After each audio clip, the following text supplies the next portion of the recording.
लाउदेतुर येसुस क्रिस्तुस, प्रभु यीशु मसीह की जय। यह वेटिकन रेडियो का हिंदी प्रसारण है। आप सबको ईश पिता का स्नेहिल आशीर्वाद और हमारा अभिवादन। नमस्कार श्रोताओं, आज के कार्यक्रम में प्रस्तुत है रविवारी कार्यक्रम भक्ति गीत एवं चेतना जागरण। कार्यक्रम प्रस्तुता हैं सिस्टर उषा मनोरमा तिर्की एवं सिस्टर अनुग्रह मिंज।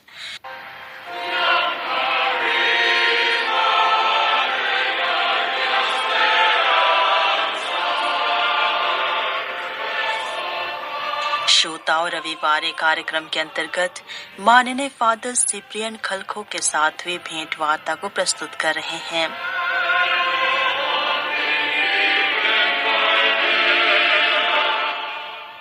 हर एक व्यक्ति के जीवन में कोई ना कोई आशा जरूर होती है।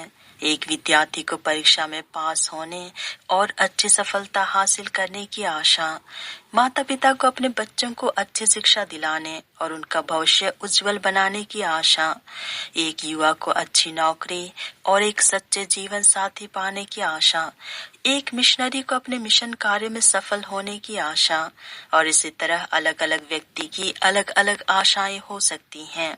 जब हमारे जीवन में हमारी कोई आशा पूर्ण हो जाती तो हम खुशी से भर जाते हैं। हम खुद को सौभाग्यशाली समझते और हमारा हृदय कृतज्ञता से भर जाता है। आशा के जयंती वर्ष में वेटिकन सिटी की तीर्थ यात्रा कर पवित्र द्वार में प्रवेश करना बहुतों की आशा है। यही कारण है कि दुनिया भर के हजारों लोग हर दिन वेटिकन आकर अपनी आशा पूरी कर रहे हैं। उन्हें तीर्थयात्रियों में से एक हैं माननीय फादर सिप्रियन खलखो।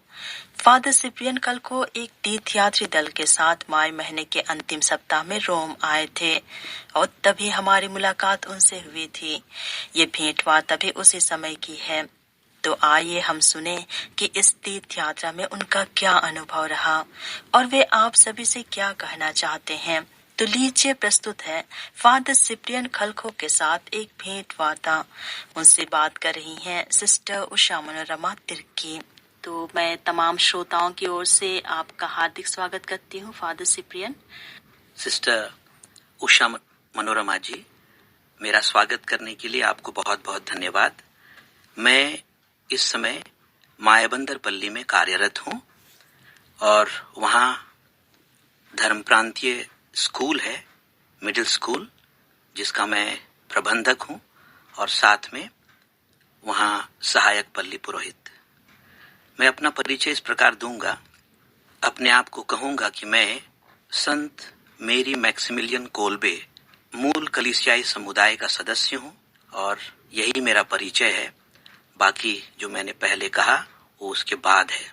मैं यहाँ वेटिकन में तीर्थ यात्रा में आया हूँ।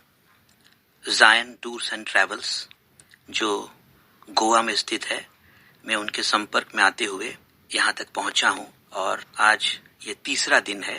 पहला दिन हम गोवा से चले और शाम को सान जियानो रोतोंडो पहुँचे और कल हम लोग वहाँ जो संत पादरी पियो हैं उनके सैंक्चुरी तक गए, वहाँ प्रार्थनाएं की और दोपहर में हम लांसियानो, जहाँ पर परम प्रसाद का चमत्कार हुआ था, वहाँ भी गए और वहाँ प्रार्थनाएं की। मुझसे जुड़े सब भाई बहनों, छोटे बालक बालिकाओं, बेटे बेटियों को मैंने ये वादा किया है और हमेशा ये वादा करते रहता कि पुरोहितों से हम लोगों को प्रार्थना मांगनी चाहिए। और बहुत सरल सा उसका तर्क है कि अगर सभी पुरोहित हमारे विश्वास की सबसे बड़ी प्रार्थना, उपासना, मिस्सा बलिदान की अगुवाई करते हैं तो उनको छोटी मोटी प्रार्थना विश्वासी भक्तों के लिए करनी ही चाहिए। और मैंने उनको ये वादा किया था कि जहाँ जहाँ मैं जाऊंगा इस तीर्थ यात्रा में, जहाँ मुझे गिरजाघर,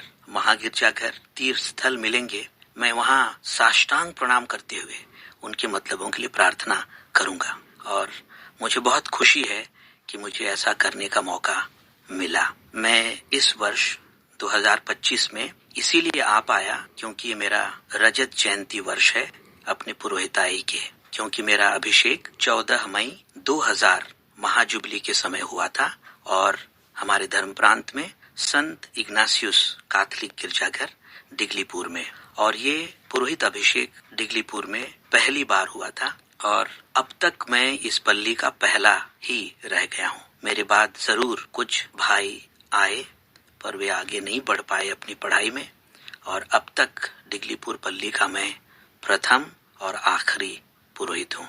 मुझे आशा है कि आगे के दिनों में कोई ना कोई जरूर पुरोहित बनेगा। सुनने में आया है कि आगे चल करके इस पल्ली में यीशु समाजी पुरोहित बनेंगे। मैं वर्तमान में डिगलीपुर पल्ली का नहीं रह गया। डिगलीपुर पल्ली से और एक नई पल्ली निकली जिसका नाम है संत पैट्रिक कैथोलिक गिरजाघर, और नई पल्ली के रूप में उसका प्रथम पल्ली पुरोहित मुझे बनाया गया था 2016 में, और 2023 तक मैं वहीं था। जब अपने पुरोहिताई के 25 साल की बात करता हूँ, मैं अत्यंत खुश हूँ कि परमेश्वर ने मुझे बीते 25 वर्षों में अपने अनुग्रह से भर दिया है, अपने प्रेम से भरा है, और मैंने उसकी क्षमा, उसकी दयालुता और उसके अनुग्रह को महसूस किया है, और मैं उसे बांटना चाहता हूँ। हम जुबली के इस वर्ष में संत पापा फ्रांसिस के बताए अनुसार अपने आप को आशा की तीर्थ यात्री कहते हैं। हम जानते हैं कि आशा कभी व्यर्थ नहीं होती, और मैं इसी बात को अपने संपर्क में रहने वालों को बांटता हूँ कि हमारी आशा व्यर्थ नहीं होती और हमें सदैव आशावान बने रहना चाहिए। और आज मुझे खुशी है कि मैं इसी आशय के साथ यहाँ वेटिकन रेडियो तक पहुँच गया, और मुझे खुशी है सिस्टर उषा जी कि मैं आपसे मिल पाया। मैं आपको ज़रूर रेडियो में सुनता था, और बहुत बार जब आपके संपर्क में आया तो अपनी प्रतिक्रियाएं भी देता रहा, और आज जब मैं आपके साथ ये साक्षात्कार करता हूँ तो कितनी बड़ी खुशी है, मैं इससे बयान नहीं कर सकता। हमें भी बड़ी खुशी हो रही है, और सबसे पहले तो मैं आपको बधाई देना चाहूंगी। आपने अपने पुरोहिताई जीवन के 25 वर्ष पूरे किए हैं, और यह बहुत ही महान या पवित्र वर्ष है, जुबली वर्ष, और उसी वर्ष में आप अपना पुरोहिताई का 25 वर्ष भी मना रहे हैं। आप बधाई के पात्र हैं, और हमें भी यह सौभाग्य मिला है कि आपके साथ इसी वर्ष में मिल रहे हैं। तो मैं आपके संदेश के लिए धन्यवाद देते हुए आपको पुनः धन्यवाद देती हूँ आपके इस बहुमूल्य समय के लिए, और शुभकामनाएं देती हूँ कि आप अपनी तीर्थ यात्रा अच्छी तरह पूरी करें और वापस लौट करके अपने मिशन को भी अच्छी तरह और उतना ही दुनिया जोश के साथ में आगे बढ़ा सकें, अधिक से अधिक लोगों को प्रभु का प्यार बांट सकें। आशा की किरणें हर जन मन में फैला, यीशु का संदेश दुनिया में ला। आशा की किरणें हर जन मन में फैला, यीशु का संदेश दुनिया में